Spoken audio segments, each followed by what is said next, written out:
Welcome to the HC Insider Podcast, a podcast dedicated to the commodities sector and the people within it. I'm your host, Paul Chapman.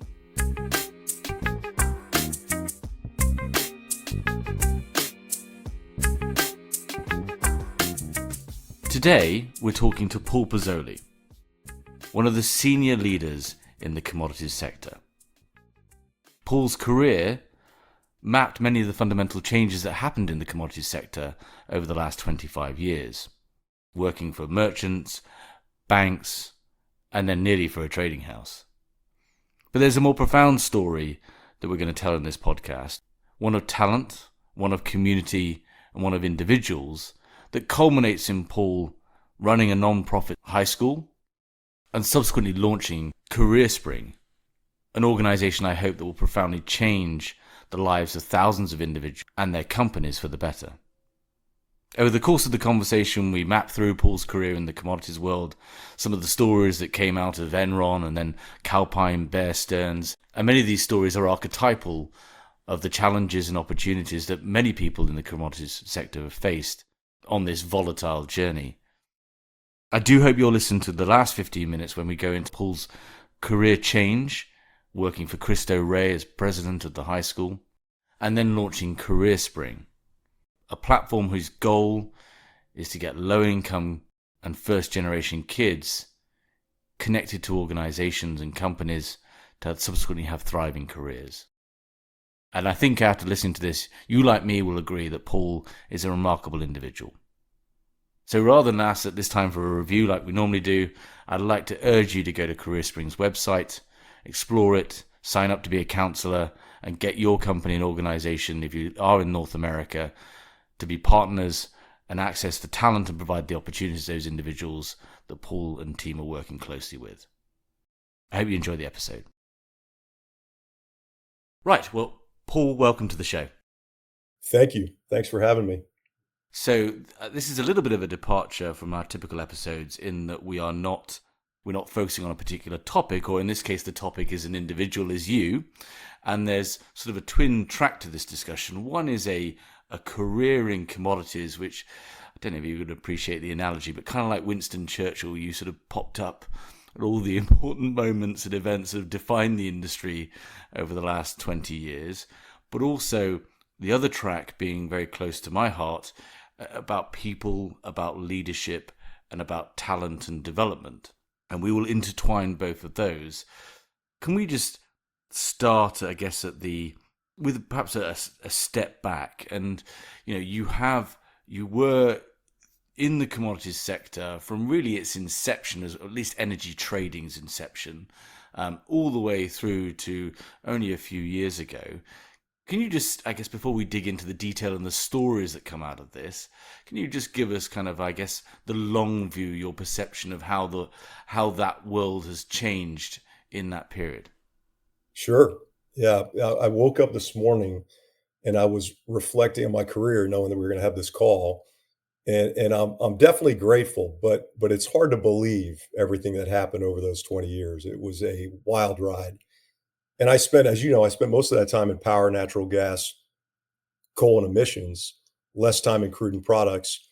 But during my career, the Winston Churchill, I don't know, but I definitely experienced some pretty big wins and some equally impressive losses, both literally and figuratively. But as you said, my career tracked pretty closely to what was happening in the industry. I mean, Enron, I started at Enron.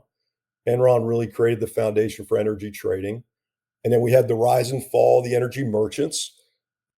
The banks and big oil stepped in to fill the gap. And then ultimately, after regulatory pressure on the banks, the trading houses emerged as physical players, at least in power and natural gas. They were already in oil in a big way.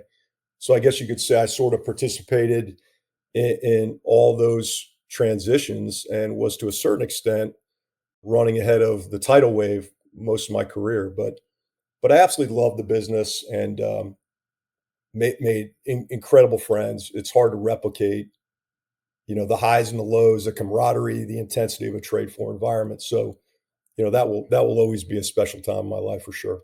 Yeah. And for, I guess, people within the I guess the North American energy trading community know you very well, and a lot of these names are going to be very familiar in the companies. But it is fascinating, as you say, how your career tracked the arc of the major participants. And in some ways, as you say, you describe it as running ahead of the tidal wave. There's also an element of you being, at the tiller on some of these changes as well, which we'll get into. Okay, so you start with tell us about how you started with Enron and the journey there. Sure. Yeah, I started at Enron in '95 as an associate after graduating from business school. I was at Kellogg, and like many of my peers, I had planned on going into investment banking. But my roommate was a Goldman guy, and he said, there's this company Enron, and they're going to be here tonight. You should go listen. And Enron came to the school, and it was a guy that ultimately worked for Jay Fitzgerald.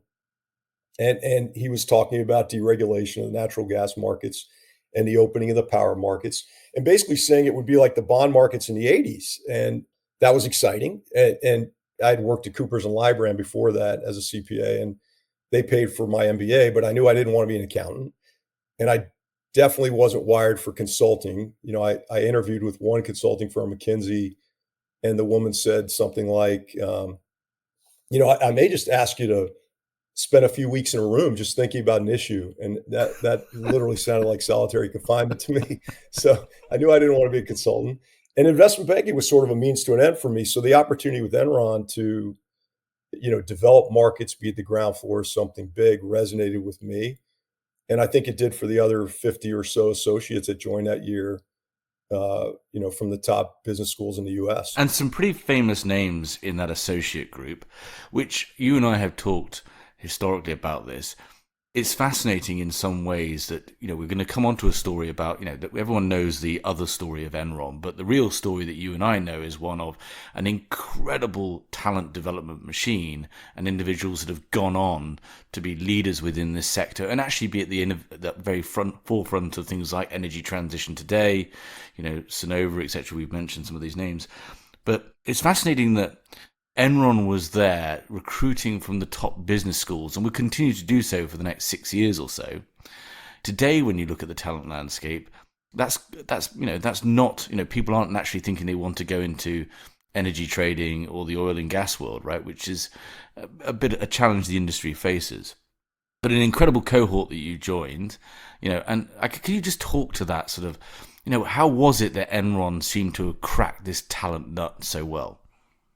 Yeah, and it also attracted people, I think, that had the courage not to take the typical path, right? Not to go into equities or fixed income, or maybe in my case, I didn't have that many great alternatives, right? But many of my peers had amazing opportunities. Yeah, I love my time at Enron. It was, and I think most people know this, but very high energy, innovative culture, and an excellent training ground for young talent. We learned how to evaluate risk, bucket risk, manage risk. We learned how to structure deals, of course, and develop new markets. And we had a rotational program, but it was definitely every man for himself, or every woman for herself. So, most people, it was like a race to get to a permanent seat, right? You go to power trading. If you were lucky enough to get into power trading, you'd sit down like, I'm not budging, right? It was that kind of thing. But it was a culture of, I already said, innovation, meritocracy. It was competitive, very much survival of the fittest. And as you said, it became the training ground for leaders for the energy industry for the next few decades. I mean, many of my peers from those associate and analyst classes ended up running very big businesses across the industry, and many of them, Stu Staley, Bill Reed, they're still doing it today. We we really enjoyed our time there, and I think most of us had a great time outside of work too. It was definitely a work hard, play hard mindset, and most of my best friends today still came out of that class at Enron. Yeah. And, the sort of the talent story of Enron is one of, every year the bottom 10% got cut. Yeah, quite ruthless. But really, the story for me is about the meritocracy that you mentioned, because it's worth pausing. I mean, how old were you at Enron and how senior did you get? I mean, the age of you guys and girls was Yeah, I extraordinary. mean, I think I was 25 when I got there, and, I left as a director, so I wasn't that senior, but, I left when I was 29. But yeah, it was a young group, which, I think, as you think about what happened with Enron, I left in '99 before the collapse, but I definitely didn't ever expect that to happen. I mean, we were making a ton of money on in the trading business, and Enron Online really took off after I left. But I think there were just too many significant failed investments, the power plant in India, broadband, retail, whatever. I wasn't there for all of that, but and then the actions of a few bad actors precipitated a run on the bank, which crushed the cash cow trading and then destroyed a solid company, hurt a lot of people. So, but the point about being young, it's probably the fact that the management was pretty young too, had an impact on that. Yeah. I mean, pretty ballsy leaving Enron at 29 in 99. I mean, what? Why did you do that and where did you go? Yeah, I looking back, I was a bit naive, but I was always restless. I was a person that likes to be in charge of things, which is I guess sometimes that's a good thing, sometimes not so much. Yeah, I left when I was 29 to set up the trading business for Calpine.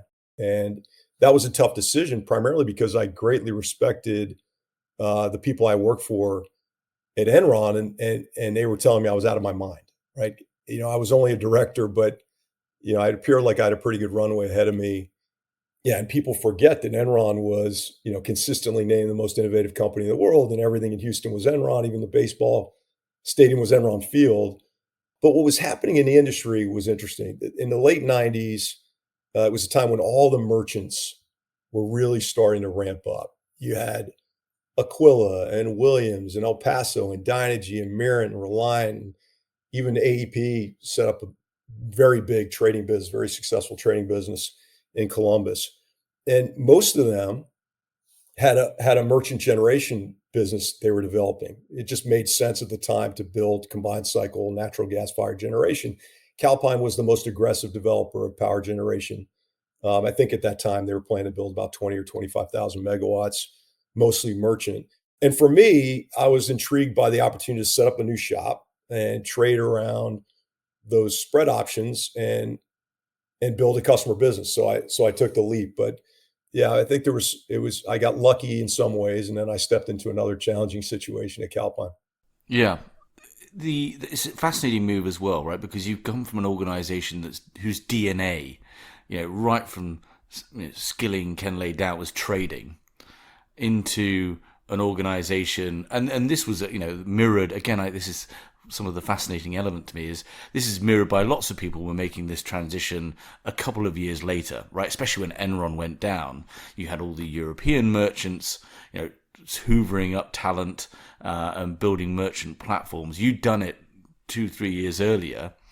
That's quite a how were you convinced that Calpine understood trading, understood risk, and understood what it would take to build a world-class team in a vastly different compensation regime than your average utility would be used to? That's where I think I was naive, right? Because I didn't know if Calpine really would. I met with the management team. They understood that they were going to have risks that they didn't have formerly because most of their power plants were contracted, under long-term agreements, the old PERPA contracts. So they understood what they were stepping into, but they definitely didn't fully understand what needed to be built. And I was fortunate that along the way, as I educated them with what was coming, because they went from 20,000 megawatts pretty quickly to announcing 50,000 megawatts, which would have made us, largest consumer of natural gas in the U.S. Well, fortunately for me, they were willing to make the investment we had to make, and we ultimately built out it, trade floor, a couple hundred, 250 people or so, and did what needed to be done. But I'll tell you, I love the culture of Calpine. It was so different than Enron. I loved Enron too, but Calpine was really a team atmosphere, family atmosphere. Our founder, this guy Pete Cartwright, who recently passed away, great man, a visionary. He had the right idea. He realized that all the coal plants in America needed to be replaced by what seemed to be gas-fired generation at that time. But his timing was off, and he underestimated the pushback from the utilities. And like any trade, timing's everything. And he ultimately didn't pivot quickly enough. And but he was always thinking really big. And so I'll share a quick story. Late in the game, we were in a conference room figuring out really how to survive. And Pete pulls me over to a globe and he said, Paul, don't you think we should focus on getting a pipeline built from Alaska to California for natural gas? And he said, I'd like you to go meet with the governor of Alaska to talk to him about the opportunity. And I'm thinking, damn, this guy, I mean, talk about a visionary, right? He's thinking big even when we're up against the ropes. That was one thing I was thinking. The other thing I was thinking is, man, I hope he doesn't ask me to put the flight on my own credit card because we're in tough situation here. But I went because I had a lot of respect for him as a person and a leader.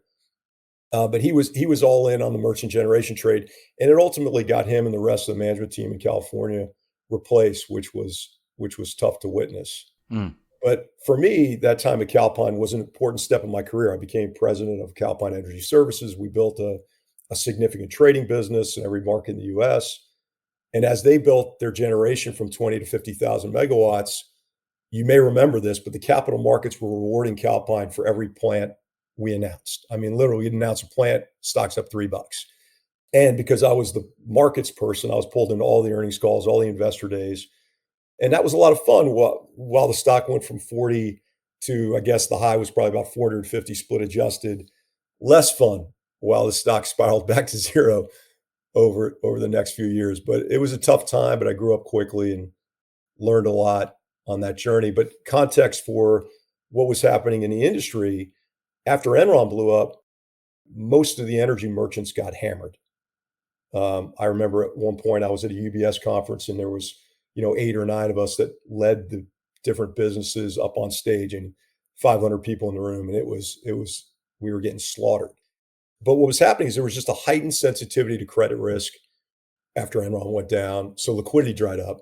Many of those companies were in the middle of, like us, big construction programs. And we were in the middle of a $5 billion construction program while the power markets collapsed. And then the capital markets shut down. So it was a challenging time for everyone. And I was still a young guy, and I was just trying to keep our business afloat and find capital for our trading business. Yeah, because this was again mirrored across, as you say, all of the other merchants, and most of them, or some of them, don't cease to exist subsequently. Others went on this same transition of being bought by investors and so on. Just before we get to that point, you kind of skirted over it. I mean, how did you build a 200-person business? Because it wasn't like and there's analogies to today. It's not like there was a huge amount of talent, right? This was a very young industry. There was relatively few players. Those players in 99, right? Enron was the gorilla in the room, being able to hoover up any talent it wanted. You were competing against El Paso, AEP, all these names you've mentioned. How did you do that? Well, I hired a bunch of people from Enron. So that, the first thing I did is I'm like, I need middle office people. And I found the 2 best middle office people that I knew of at Enron. And we started building risk books, right? It was that literally in Excel. We knew we had spread options. Let's start building out our risk books. Obviously that changed over time and we built the right systems and things. But yeah, and then I found people that I knew were maybe a little bit disenfranchised at Enron and brought those people over some big name hires. And we had a good story. My story at the time was like, look, guys, we can build a very similar customer business. Will we be swinging as much VAR as we did at Enron? No, but we could build a significant customer business, and we have a tremendous amount of optionality in these plants. And we have a program set up to where we can generate a lot of profit, and you're getting into a stock that's running, right? I mean, Calpine stock, when it went from the equivalent of 40 to 450, they were the darling of Wall Street for those years. So yeah. And then once you start adding good people, then they attract people that worked with them and it kind of feeds on itself. And then once things started to turn for Calpine, really it was a story about we're going to find a capital partner. So the last few years, the question really is, how did we keep all those good people? And it was about basically, we're going to find capital because we felt like we had a Ferrari, the trading business. We just didn't have the fuel. and we needed capital, and we got very close with BP. In fact, our board approved the deal where we were going to roll our trading business into BP, but that fell through. And then there were, several other organizations we talked to, and I was just very clear in my communication with everybody. Here's what we're doing, and if you want to be a part of it, stick around.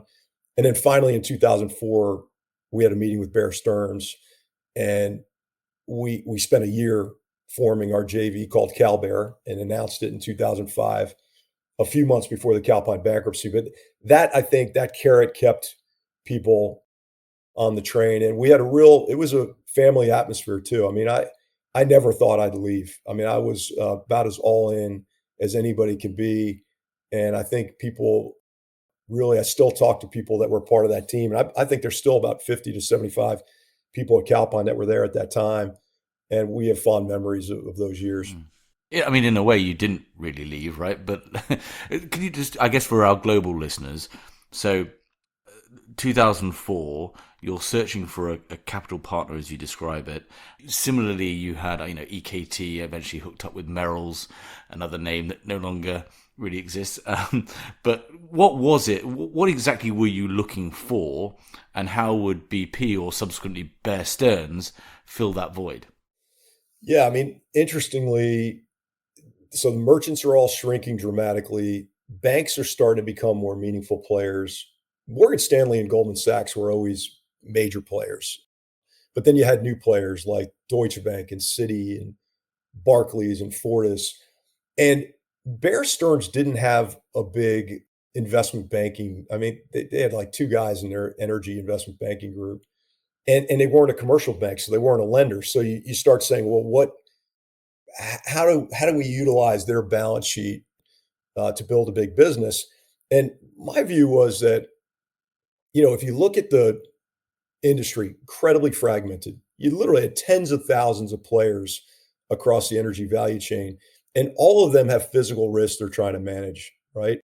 And most of the true arbitrage, whether it's like in the natural gas markets or power markets, it was all physical. I mean, there was some in the financial markets, but ultimately you needed to be very physical, like intraday power, over the weekend, nat gas, having storage and all that. That's how we would differentiate ourselves. So when we went to Bear Stearns, our business model was basically that, totally independent from Calpine's power assets.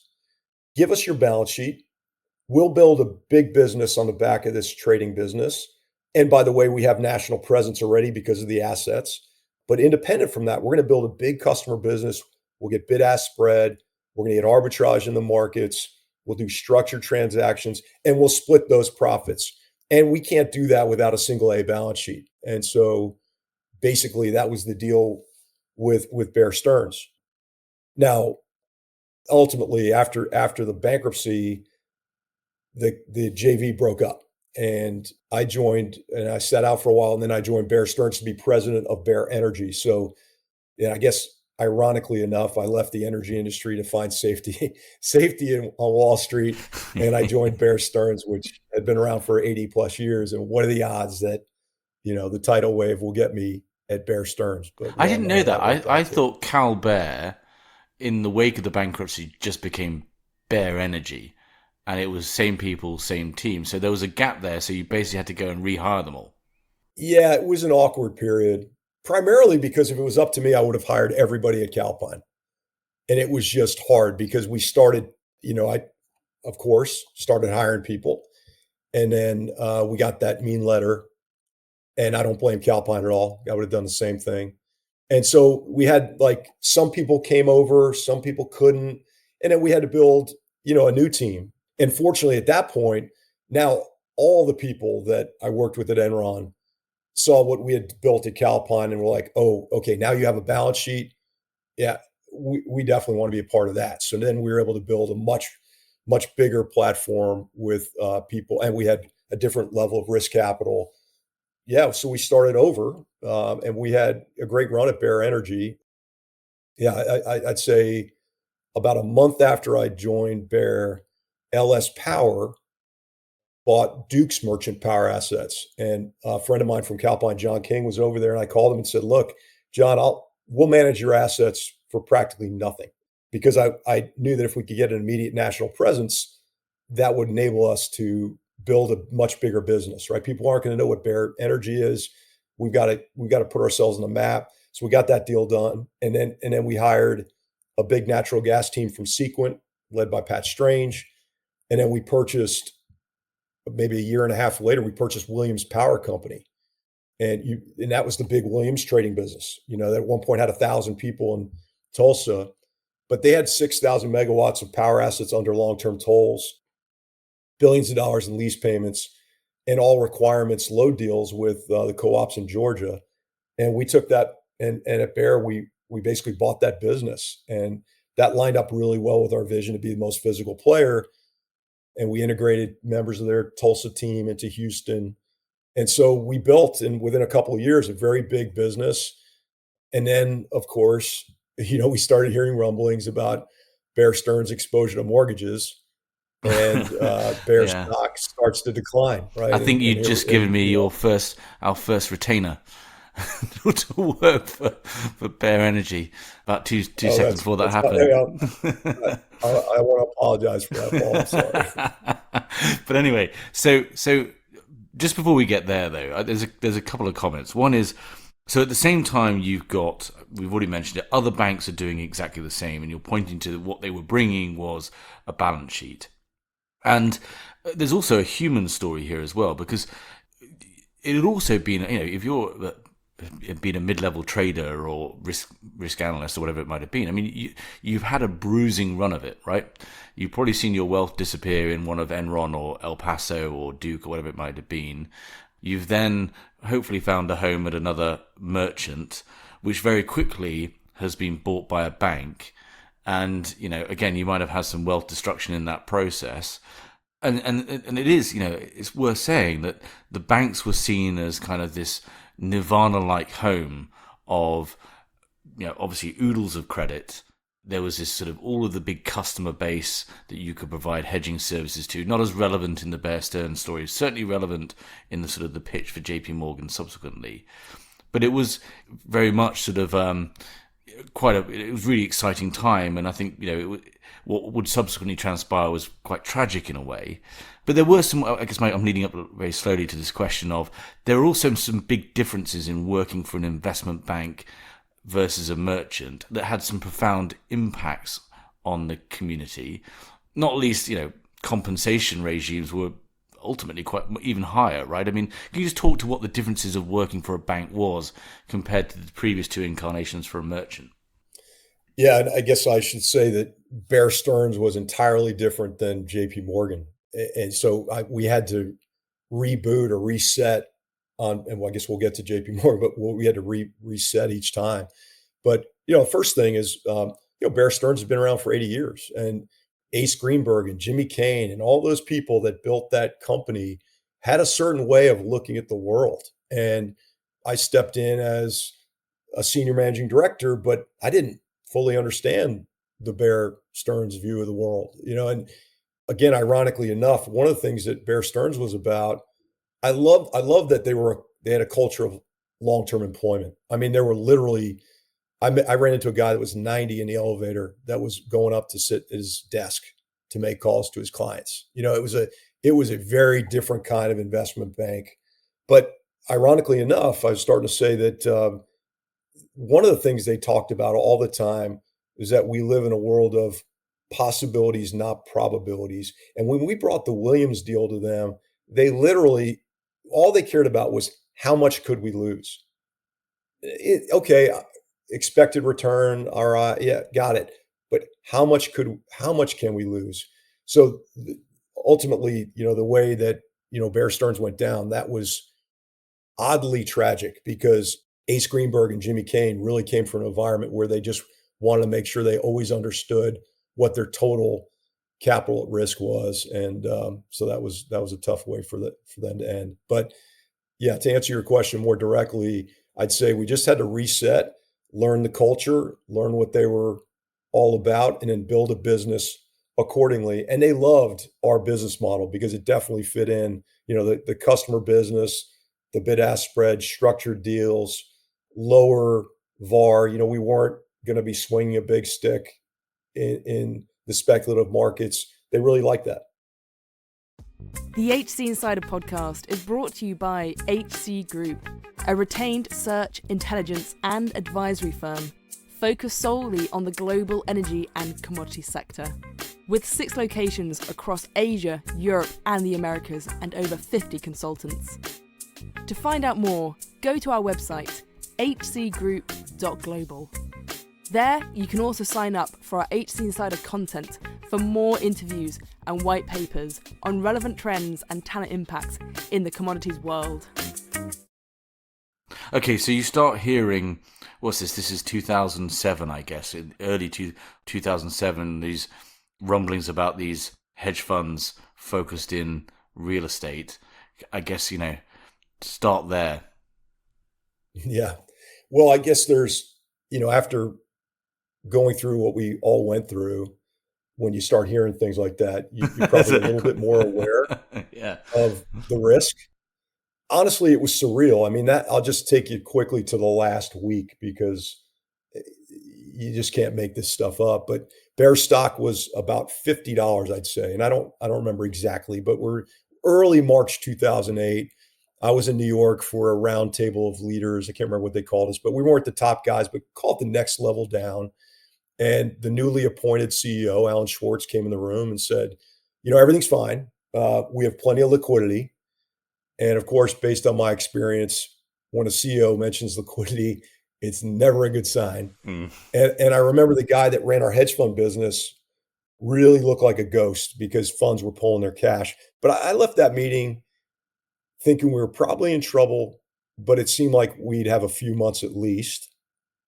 And I flew home to Houston on Thursday. The stock was gapping down. On Friday morning, it traded down to the teens. I got a call from this woman, Wendy Dimonchot at Bear, and she said, "Hey, we need you back in New York."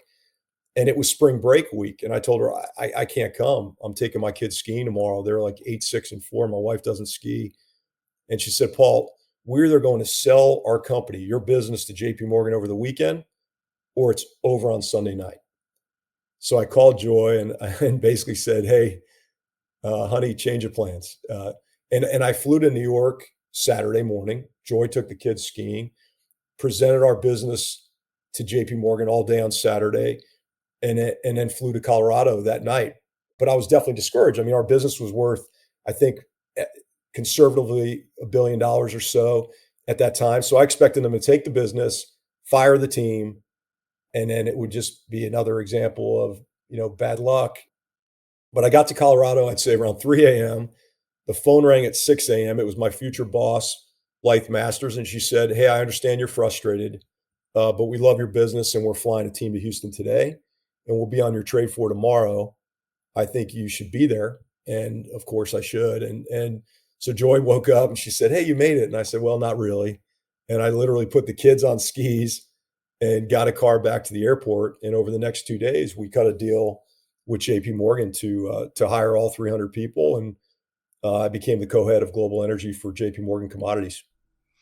And this was, just orientate us as the timeline. So this is 2008 now, is it? Right. Spring of 2008. Yeah. And so we haven't even gone through the financial crisis yet, right? This is the early stages of the financial crisis. The Lehmans of the world are starting to show some cracks, but Bear was really the first to go down. But the mortgage problems becoming very clear. And because JP Morgan, crucially at that time as well, hadn't really cracked commodities either, had they? So they were sort of one of the few very big banks that were looking over their shoulder at what Citi was up to, and Merrill Lynch and so forth, making a couple of $1 billion out of commodities, saying, "Well, what are we doing here?"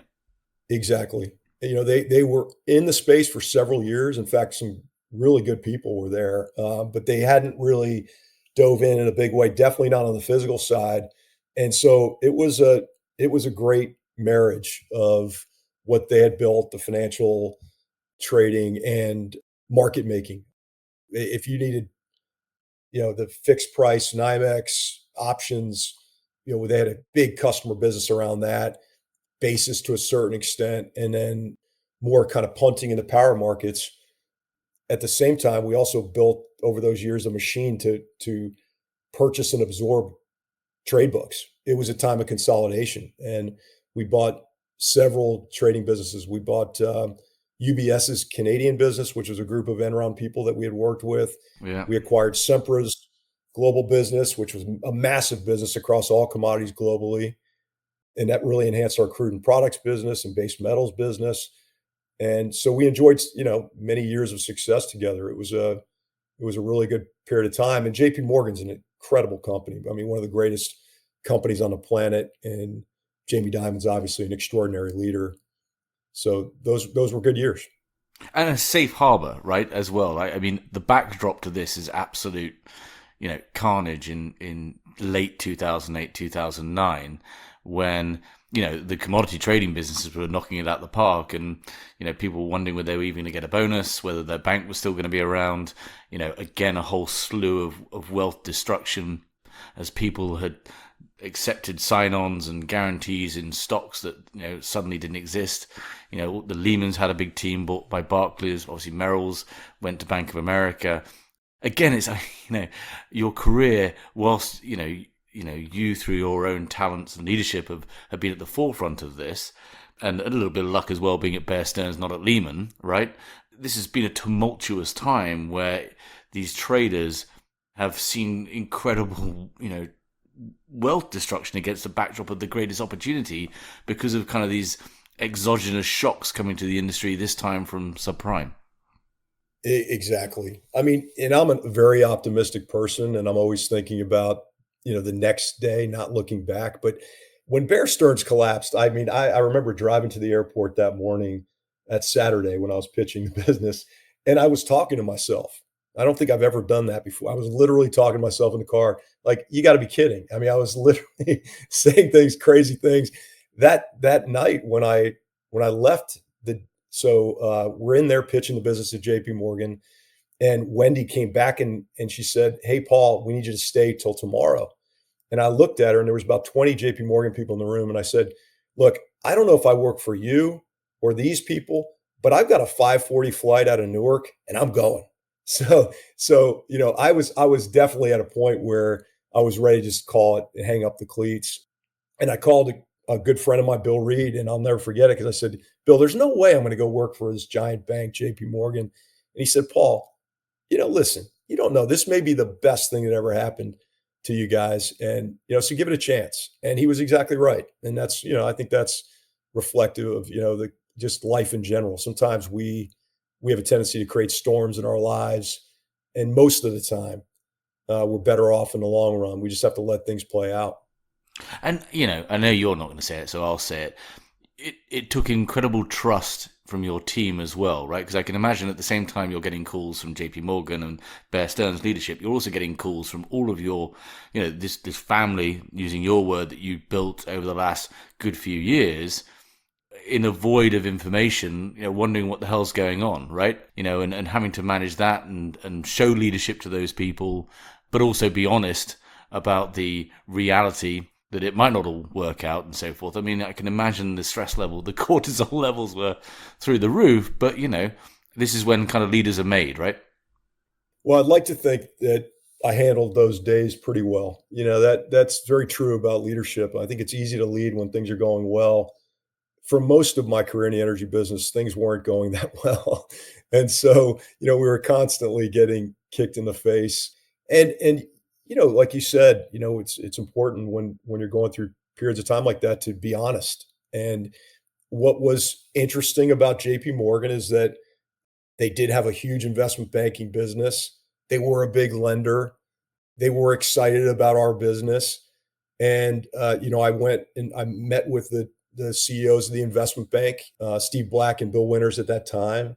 And they were really fired up about Bear Energy. And so that I could go back to the team and say, "Look, it appears like this could be a really great outcome. Let's give it some time. And if it's not, you all have the right to leave at any point, right? Let's play out the option." And of course, some people left. JP Morgan was, from a regulatory standpoint and compliance standpoint, very challenging relative to Bear Stearns. We had some LNG business. We were doing some business with Cheniere, and we got on the guys that were doing that business got on the first call, and there were 45 people from JP Morgan on the call to learn about what we were doing. And those two guys, I won't say names, came to my office and said, "Hey, Paul, look, this is going to be great. Good luck. Yeah, we're out of here. We can't, we're not up for this." But for most of the people, they stayed, and JP Morgan committed to hiring everybody, which was a really big, important thing for me to stay. Once I knew they were going to take everybody, then I was comfortable sticking around. Yeah, yeah, and it kind of again it maps the commodities arc of the story arc, right? Which is we're now at the height of the power of the banks, albeit they've got sort of these challenges in the broader bank about the global, the resulting fallout from the global financial crisis. It seems to be the perfect home for commodities. Your alternative options, thinking about those two individuals and perhaps guessing, are to go to a hedge fund, which subsequently in the long view, with some notable exceptions, turned out to be potentially a wrong move in the wake of what happened to commodity prices in the super cycle and so forth, or alternatively to another bank. There weren't, the trading houses had yet to really arrive on the scene. They were still very much focused in physical and particularly in oil. So JP Morgan's at the height of its power, the printing, whatever it was, a couple of $1 billion. You're hoovering up businesses, like you said, and you're suddenly JP Morgan under your leadership is a co-leadership is a behemoth in the commodities world in the matter of a couple of years. And then it all starts to, well, I don't know if fall apart's the right word, but basically, it all starts to get sold off in various pieces is the end of that story. How did that happen? Why? What were the causes behind that? And, and it mirrored what happened with other banks' commodity business, but what were the structural reasons that JP Morgan no longer has the size and the physical commodities business it used to have? Well, at that time, and I'd say like call it 2012, 2013, all banks faced regulatory pressure. And it was a pressure to exit physical businesses. And at some point, JP Morgan leadership decided that, we're going to get out of not all commodities, but let's get out of the physical businesses that we've owned. And so, 2013, we started a process to sell the business with the hope that it would land in the hands of someone that would want to hire most of the team. And ultimately, Mercuria bought the physical business from JP Morgan. And I've got to give a lot of credit to Danny and Marco, and the leader from the Mercuria side was Shamik Konar, who's now the CEO of Pilot Flying J. But doing he incredibly was the well, lead on the deal. And we had a very large book with, billions of dollars in lease payments, 20-year tolls, all requirements deals with co-ops. This was not, hey, just, novate over the financial trades, pipeline and storage capacity. So I really expected the sale to go to a shop with a much stronger balance sheet. But JP Morgan leadership chose Mercuria, which was a very good outcome for many of the people in our shop. And they built a strong business in North American power and gas. So I love seeing that. I just had a beer with a friend that's still there, and it's fantastic. Some people left because they didn't want to be a part of that world, but I'm happy for the people that stuck around. And of course, over the last 5 years, everybody's found good homes and they're all doing really well. Yeah, and again, the last 5 years or the last decade since that global financial crisis was the rise of the trading houses, who themselves have now become key lenders in the commodities sector, sometimes becoming unstuck, but we'll park that there. And we've done some episodes historically on, who the next participants might be and what they might look like. But you don't go to Mercuria. Why not? Well, I considered it, and I enjoyed meeting Danny and Marco and spending some time with them. And I was planning on, I think I had flights to Geneva to talk about a role they offered, but I was a volunteer at a local high school for low income students called Cristo Rey Jesuit. And the founding president, right about that time, this young priest, Father TJ Martinez, was diagnosed with stage 4 stomach cancer. at age, I think 42 or 43. And we were all crushed because he was an amazing guy and you never want to see that. And I got a call one day that on the trade floor from my wife, and she said, "Are you sitting down?" And she said, "TJ thinks you should be the next president of Cristo Rey Jesuit." And of course, my immediate reaction was honored, humbled, pretty emotional at that point. But I didn't know anything about running a school. And I was thinking, there's got to be somebody in this city that knows how to do that job better than me. And if it's not totally obvious, running a Catholic high school is about as far from running a trading business as you can find. I needed to come up with an entirely new vocabulary, but they were looking for an interim headmaster, and I felt like I could do anything for 6 months. And I was at a point in my life when I wanted to give back. I guess I was a little less passionate about the trading business. When we started Bear Stearns, I would have done anything to find success. I mean, I was as all in as you could possibly find. And I think I just started getting a little bit tired, just tired and not really as fired up. And I went to a Jesuit high school and, I wanted to start giving back at that point in my life. And so they got me definitely at a weak moment. I took the job and really fell in love with the mission and the students and the families. And I put my name in the hat to be the official president. And I was selected and I stayed as president for 5 years. I was basically ran a high school from 2014 to 2019. And those were some of the most rewarding years of my life. It really changed my view of the world. And I decided that I'd spend, I got a couple calls late in that period and to go back into commodities. And I really just decided I'm going to spend the rest of my working years trying to help as many people as I can. And that's what ultimately led me to Career Spring. And I guess we'll get into that too. Yeah. And sorry for those couple of calls. I think one or two of them came from me. But I think you better describe what a remarkable school Cristo Rey is and what its mission is and how it did open your eyes. Because I think, for me, this is kind of that other track of the story, the magical piece about, it all ultimately being about people and the qualities that enabled you to help your teams grow those teams and have people have lifelong loyalty towards you and affection, plays as well into how you led the school. But can you just give us, for people who don't know, what Cristo Rey is? Sure.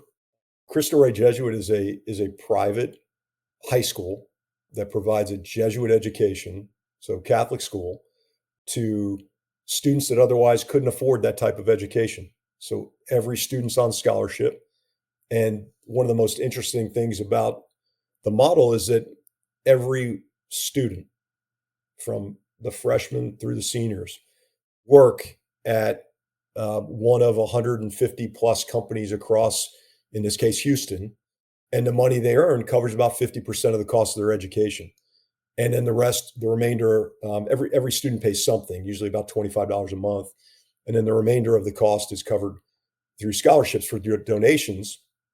And so it's literally a match program where the students are working to cover half, and then donors come in and sponsor the student for the other half. And it's a remarkable model. There's 39 of these schools across the country.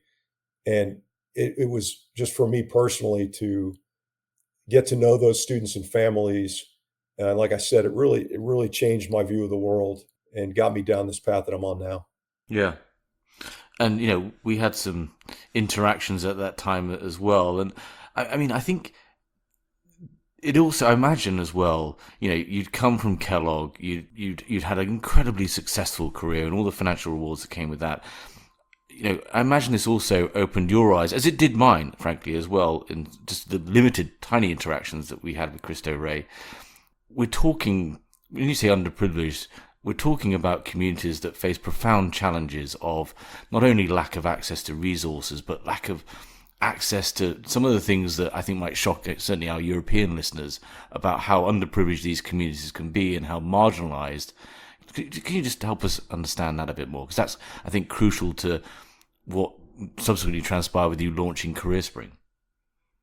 I think it starts with education. And, I didn't spend time in the public school system, so I need to be careful about staying in my lane. But my experience is that the education system in urban America is broken. And so, just starting with early childhood education, there's too many students that by third grade are, a year or two behind in reading level. And to a certain extent, when you get to middle school, if you're a few years behind, the bet is made.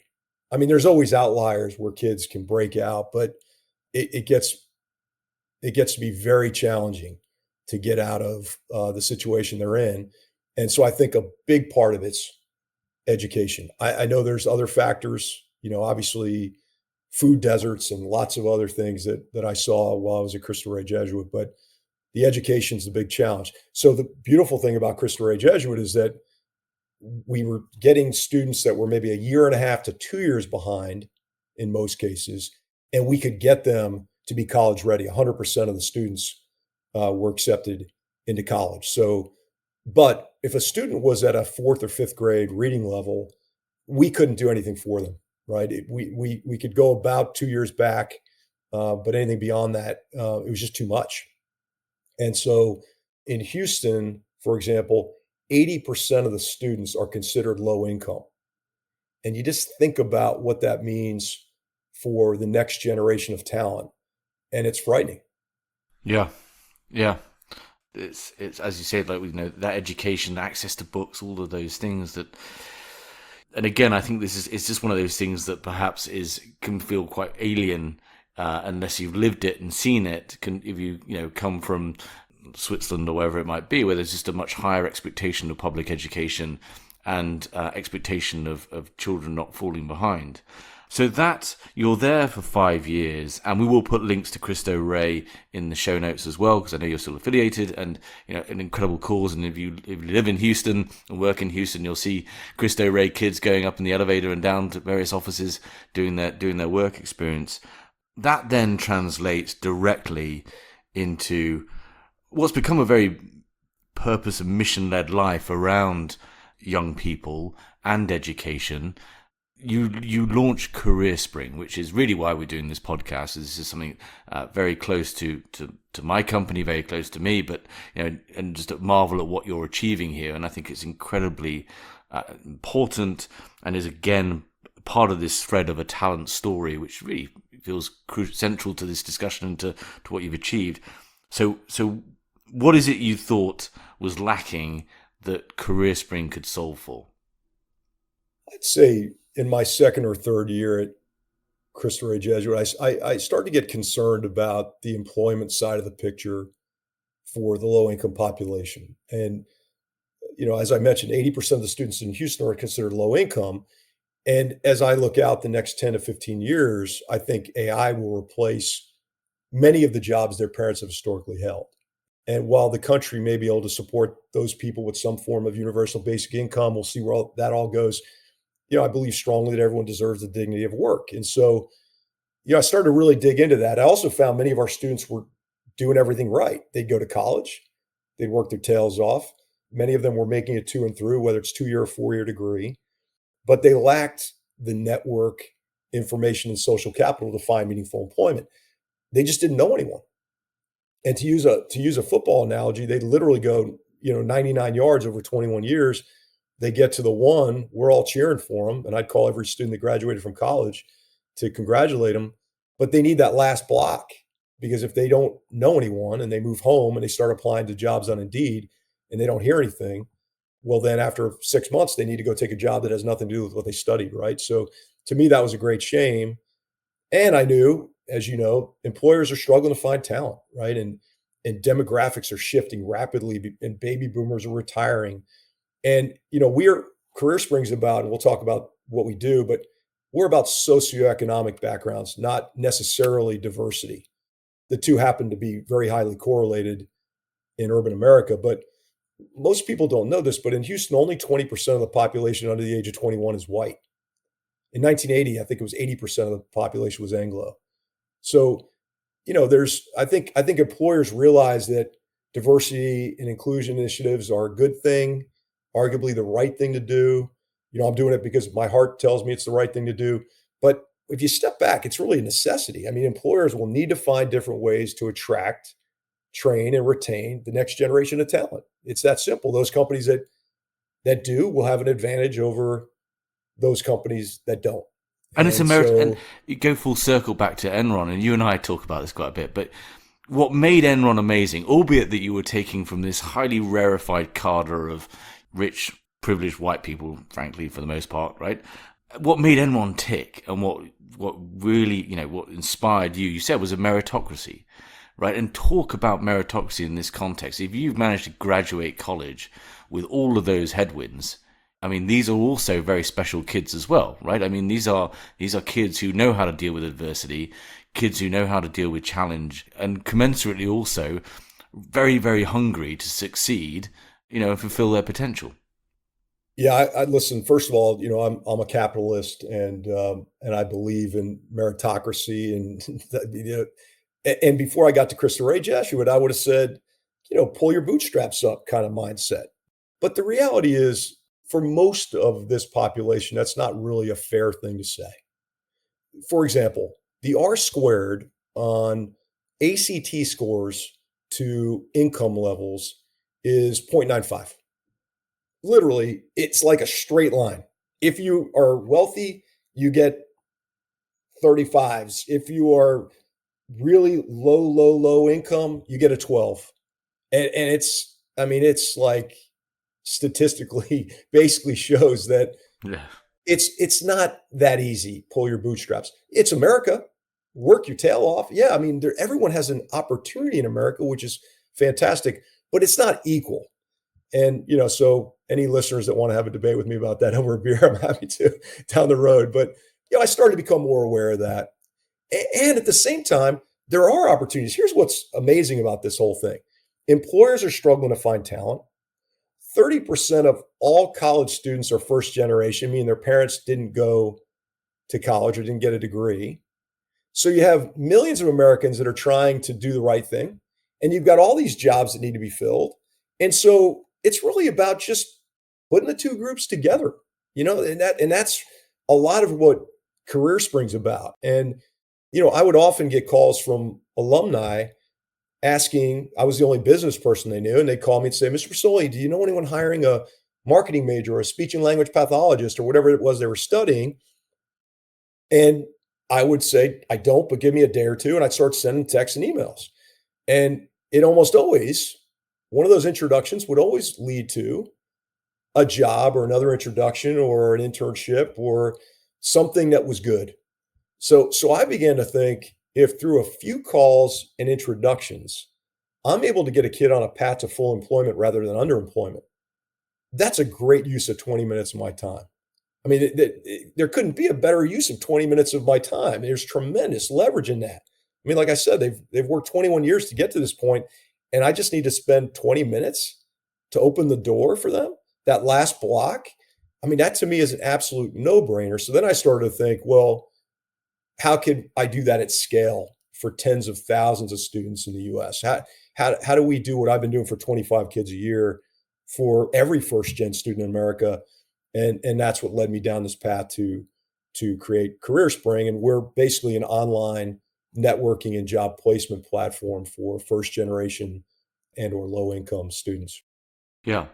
Non-profit. I'm in danger of bearing the lead here. So what exactly is a non-profit? Can you just talk to us exactly what it does, just so we're all on the same page? So we're primarily doing three things. We're informing. We have a career video library where we're gathering videos from professionals that just talk about what they do every day, a day in a life, path to the profession, work-life balance, things they like, things they don't like. We currently have 450 videos with the expectation that we'll add a video for every possible profession. And you can think of that as like an online career fair. So incredibly scalable. I think we've had like 15,000 views so far, but if we don't hit 100,000 views within 5 years, I'd be really disappointed. But just giving them the North Star, the information that they need to be able to take the next step. The second thing we're doing is we have an advisor forum, and this is where students can literally schedule one-on-one video consultations with professionals in their areas of interest. So, and this is that leverage of social capital, right? Students can go on our platform if they want to be a psychologist in Chicago and have 15 different relationships built so that when they're ready to get a job or an internship, they have a network built already. And they understand the space a lot better too. We currently have 1,100 professionals on the platform, and we'll have thousands. The bet we're making is that most people don't have time to be a mentor, like a one-on-one for an hour every Thursday, but I think most people would take a call from a low-income student that wants to work hard and do whatever profession they're doing. So that's the bet we're making. And so far, that's been true. And then the third thing we're doing are job placement services. We're asking employers to post entry-level jobs and internships on our platform, and we'll screen candidates and prepare those students for interviews and bring them quality candidates. And we've had a lot of success so far. We've launched we started in New York, Chicago, and Houston, but we've now launched in Atlanta, Boston, Dallas, the Bay Area. We're about to launch in Detroit and LA. We have 225 partners, and thanks to HC for being one of them. And I think we're up to 12,000 users on the platform. We have students from more than 540 colleges and universities already using the platform. It's a free resource. So every nonprofit, community org, and college in America that has first generation Pell Grant recipient students can give CareerSpring to those students. So it's going really well, but we still have a long way to go. I mean, our vision is that every first gen student in America will find meaningful employment. So we're thinking really big. Ultimately, I hope that I expect that we'll become the number one networking and recruiting firm for first gen and low income students in America. Absolutely phenomenal. You asked for just on the buyer's side, right? For the companies out there, and I'm sure people listening to it right now, will recognize, at least in the US where this service is available right today, that their organization is struggling to hire motivated, top quality graduates, and would be interested in this service. I think at the moment you asked for a donation from companies that are hiring from the CareerSpring network. Yeah, it's not mandatory. What we typically do, our revenue model is that we'll rely on the corporate partners to make donations to CareerSpring, but we have many corporate partners that don't make donations. We'll still allow them to have volunteers on the platform, post jobs on the platform. We'll hustle to make matches. And then hopefully over time, they'll choose to be a sponsor like you all did. We need more partners and we need more advisors. We have 225 or so partners. I'd like to get that to 500 partners over the next couple of years. And I think we're a very elegant solution to the ESG and DEI initiatives that companies are struggling with. If you think about just from a S perspective in ESG, we're a very tangible, efficient volunteer opportunity for employees to serve their communities. And they don't even need to leave their office, right? It's not, I need to go down to Cristo Rey for the day and paint walls. It's, no, listen, over the next year or so, maybe you'll have 6 calls and you could do it from your office and then get back to work. And, we're providing a pipeline of gritty, determined, quality candidates who understand the importance of hard work. Most of these kids have worked all through college, and isn't that exactly what we want to find from an employer standpoint? Yeah. So if you're listening right now, so if you're an individual, a professional, and I presume this could be someone globally as well, you can sign up, and we'll put links on to the platform to become a counselor, to either create a video or to be available for these individuals to have a conversation with you. And like you say, just here's what my career is, here's what my role is, here's some advice, and that can be a one-off conversation, or it can be more. There's that. And then there's also, if you are in a leadership position at your organization, or you can walk down the hall to HR, this is an incredible, as you say, elegant solution, an incredible resource, and frankly, beyond ESG, right? It's an opportunity to find highly talented young individuals who every organization is crying out for in a world where we've got silent quitting and all this kind of stuff. Those are really the two tangible ways today individuals listening to this can support CareerSpring, and hopefully your organization will consider becoming a partner and donating to CareerSpring to enable you to fund the work you're doing in those existing cities, but also grow. Where does this? I know you've got a hell of a lot of North America to cover as well. Is there any? And I'm speaking selfishly for the UK and elsewhere. I mean, this seems like a model that has global applications. Well, we already have some advisors in Europe, so certainly immediately we'd love to add more advisors globally. In fact, the other night we had a webinar and there was a young lady from London. And she was like, one of the advisees, and she said, "Do you have any jobs in London yet?" And we said, "Well, we don't, but you could talk to advisors." And so she's using that piece of the puzzle. Yeah, we have big plans, and like I said, I mean, we're now entering our ninth city, but because it's an online platform, the expansion's happening naturally. And so we're going to, as long as we can fund it, continue to add cities every year. And then at some point, I'd expect us to be probably in Europe first, and then see where it leads. And thanks for being willing to put the link up for Career Spring. If you're listening and you're interested in participating in any way, you can also go to careerspring.org. And at the top right of our website, there's an I'm interested link. You can click on that and specify how you'd like to participate, and someone will get back to you within a couple of days. And I loved Paul, the point about going down the hallway to your HR departments, because this is a good thing for the company. I've yet to have a conversation where a company, and I've had hundreds of conversations, as you can imagine, where they said anything but "this is great." And so it's a good thing for the company. It's obviously helping a lot of kids. So thanks to everybody for listening and considering being a part of this.